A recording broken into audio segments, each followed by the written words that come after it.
So a topic that I am passionate about is understanding generations in the workplace. We have 4 different generations that we all work with now, and it's something that I hear about. I know you all do too. And it seems that there's a great struggle to try and connect with our youngest generation, the millennials. And oftentimes I hear complaints about, well, those young workers, they just don't want to work. They have no work ethic, and they don't understand the value in putting in time and climbing ahead.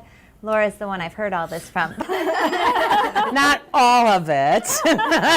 So I am passionate about trying to debunk some of those myths and trying to reveal the different strengths that each generation brings. But I'd like to hear your perspectives, especially today, on how we connect with the millennial workers and how you view them as part of your employee base, a significant portion, I would say, as we continue to hire that comes into the market. Brianna, do you want to start off from the human resources perspective? Well, I did not know how to text until I started with American Way, and now I'm a fluent texter. Right. But I noticed that their communication style is different because they use a lot more technology. So they're, rather than having a face-to-face conversation or even over the phone, it's a text or an email. They are the generation that started with everybody gets an award for participating. Parents were more, mama bear-like over their kids getting picked on or their feelings hurt. The outcome of that is sometimes when conflicts arise, it's really hard for them to know how to handle them because they haven't experienced it in their life until this point as an adult. So understanding that and applying it has helped me in my role. So how do you engage them then? If you know that they haven't had to deal with these types of conflicts or haven't had to work through issues on their own as a whole, how do you approach them to coach them? We call their mother. Oh. Or their mom calls us. Right. Seriously. And you're not joking. No, we have had that. No, Yes, we do have get had parents that that It's not often, intervene. but we have We had have that. that. Yeah. But and- that isn't how we engage. Well, that's not what we would like to. They're the it's- generation that really need to be walked through step by step with what to say and then to ask. If somebody said, like, sometimes they'll say, this is how I'm going to handle it. How would that make you feel? How would you want to be approached? And then I would say probably millennials are the generation that I've done the most role playing with to practice out conversations and before. But they also take to that better. Yes. Yes, that's And my generation. that Karrie and I have talked before, that Karrie taught me. We had a millennial manager who, my ideal person I want managing me says, here's what I want done, and then I get to go do it. They don't hover over me. They're not a helicopter boss. They, and so because that's what I like, that was how I tended to treat the people who work for me. And Karrie actually spotted where I was going wrong with one of our millennial managers and helped me that if I didn't actually go to her space, get in her space, talk about her space, show her what it is I'm looking for, that I was never going to get anywhere with her. And as you said, to me that would have been very offensive, but for her it was welcomed. It was like we went through her property, we talked about the different things that I would be looking for. She was ecstatic. Yeah. It was, we can't treat other people always the way, it's not the Right. golden rule, I think is one of the it? hardest things for me was, I think we all like to be appreciated and to hear positive feedback, but some of us can work without it, and they're a generation that really need to hear the good job they're doing and the things we appreciate. They need that about them. affirmation, right? Yeah. And you had brought up when we were talking prior to the episode today that about relationship, the difference in needing and wanting a relationship. Can you talk about what you've learned? As I said, I'm a boomer, so we were get to work kind of people. You went to work. When I was growing up, my mom didn't call my dad at work. That was Just didn't. No, that when you're at work and you focus on work. You don't stand around the coffee pot talking about what happened last night at the golf match or whatever. And so because I had operated in that environment for a long time, when I came here, I had to adjust to people want me to actually sit and ask them about their kids, and people want to, they want to know about me. They want to know what I do.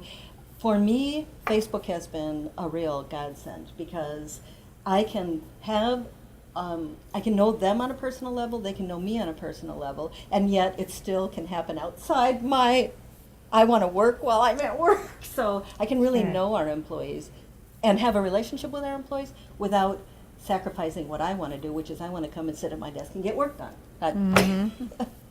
Yeah. And recognizing that struggle, I sat with a group of leaders one day, and one of them said to me, you know, it used to be that you just hired employees, and they came to work, and they did work. Now, you have to have a relationship, and you have to love them, and you have to listen to all their problems. So I understand that struggle in our traditional model, in our generation, to have to take a step back and say, okay, we have to do this differently. If our goal is always the same, you know, this is who we're working with. They're not going away. Right. Well, and they can actually be much more productive with less time because of all the technology. And so I mean, I told Karrie's story about being with my peers, and we had a lot of training, an hour's worth of training to people, mostly boomers, about the different generations. Excellent training. And then there was a break, then we all got back together, and then it was a free-form talk. And what was everybody doing? All the boomers were all saying, and I don't understand, they've got their phone in their hand all the time, but if you think about when I was growing up, in order to do a book report, I had to get myself to the library, I had to check out a book, I had to Exactly. read the book. Now all they have to do is Google, and they're done in 10 minutes, what would take me 3 days to do. Right. So they have more time to socialize. That's right. And have relationships and still get all the work done. It's been really advantageous to have them with the electronic medical records. That Absolutely. For years, assisted living resisted bringing electronic medical records into the workplace, and it's turned overnight. Don't you think? I think so. I think that they, as soon as you say, this is how it works, they're like, okay, get away. I'll do it. Well, then they're Okay. showing us how to do stuff. Yeah. Hey, Then I'm found like, this I can't last make night this while I work. I'm going to have to call the IT people, and they're like, no. There you go. Right? Just here, do this. Oh, thank you. And I have to agree with Brianna about the texting. Once you start texting, it's so much more efficient than having to pick up the phone, Right. find somebody, talk about it, get all of the niceties out of the way. Texting goes for a boomer, I think. That the person who just wants, this is my message, this is what I need an answer to. It's just a matter of I'll text, and then if it seems like it's escalating, I'm like, I don't think Right. you're understanding me, right? So now I'm going to call you. And it's funny, yeah, too, that there's because sometimes when it needs to yeah, be face and there's to face. times when I've tried to call somebody and they won't answer their cell phone, but then I'll send a text message and get a response within 5 seconds. So I figure as long as I'm able to communicate with somebody, it doesn't really matter to me how, as long as the communication's happening. I learned from Laura, don't leave voicemails anymore. No. Just, They're they not know gonna you leave. They're a called. waste They of know time. You called, so they'll call you back when they see that you called. Some of them probably don't even have the mailbox set up. Well, and when you do call, I mean, if you really need to talk to them, then I follow it with a text. Right. Because I'll probably get a response much more quickly than a voicemail. I might wait a week for a voicemail response. So I'm guilty of that too. Though. If somebody leaves me a voicemail, I 9 times out of 10 probably don't listen to the voicemail. That's all right. I will just return the call. and a lot of times that voicemail is call me. Call me, yeah. Well, okay. One of their greatest strengths that they bring that I try and teach on a lot when I'm talking about this topic is their collaborative attitude. Because they grew up very socially connected and they're always with somebody, even if they're not physically with people, they're always connected. That's really how they choose to operate. And when you're working in an industry where you need to work together in teams, they function very well in that setting. Have you guys seen that as well? I do. I think I'm pointing across the street because that's where our dementia homes are. But that team's pretty young and awesome. As they formed their own team. I mean, nobody had to go and teach them how to be a team. They just fell into it because, as you said, they're used to figuring things out in a group setting.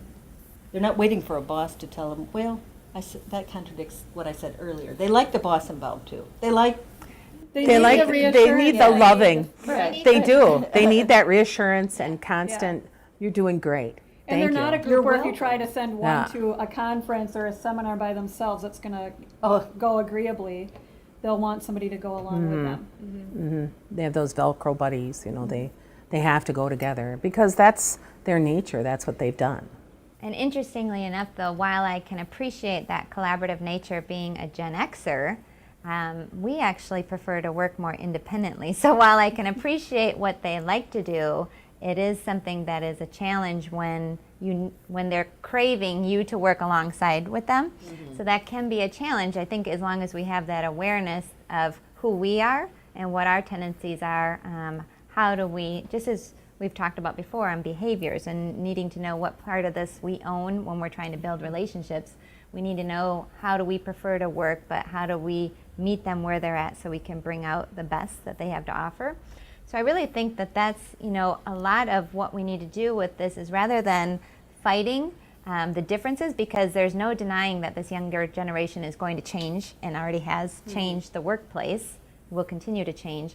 How do we embrace that and meet them where they're at? Have you guys seen differences in how you're serving your residents with more and more millennials coming in? not as much as you would think. I think one aspect is that they bring technology to our residents. Okay. So when there's family who is far away and has an iPad, somebody will bring something so that they can do FaceTime on an iPad with their loved ones, or even just video games, like Wii bowling, when Wii was all the rage. The staff, that they bring that with them. You want to see my phone? I'll see them sitting with somebody with their phone. And it's really cool because that crosses so many boundaries and borders of generations that I think that is the thing that I see.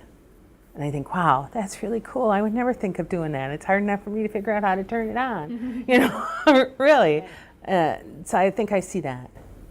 They use it as a tool too. If they have a question about something, I've seen them, they'll Google it, or they'd be the ones to have is it medicine or drugs.com to use those things, to use those before we would think to use those recipes, and they bring creativity. So they'll Google activities, they'll Google recipes and stuff to bring change to the houses too. And I think the residents enjoy that too. So, and maybe what you were alluding to is they have different music, they have different interests, they have different experiences growing up, which you would think would cause some friction or maybe some unknowing, not being able to connect. But I have not experienced that. It's like the elders actually welcome the youth and are interested, especially if I can take your picture and then show you your picture, the grandma is just like, that is unbelievable. They remember when you had to take it down to the drugstore and wait for a week before you could see what it looked like. So what is it that you want to convey when you think about trying to connect with these digital natives, meaning they've never been in the world without technology? What is a message that we can get across to share with our audience and the value that they bring to the workplace? Well, they're the ones that have had the most experience with the places that we're going, so we're not going to reverse in technology. It's going to keep moving forward. They're going to make it easier for the rest of us. And when I graduated high school, I think shortly before I graduated, somebody showed us the internet, and then by the time I got to college, I learned about web crawler was the hot thing when I was in college. So having somebody that's had it through their whole life, they're really an asset to bringing everybody else to that and making it more. They're a fun generation, so they bring more fun with it too. Well, and I think that they encourage us to have fun at work too. Keep it light in an industry that can be fairly stressful at times. Right. Yeah. Great. Well, thanks for sharing your perspectives.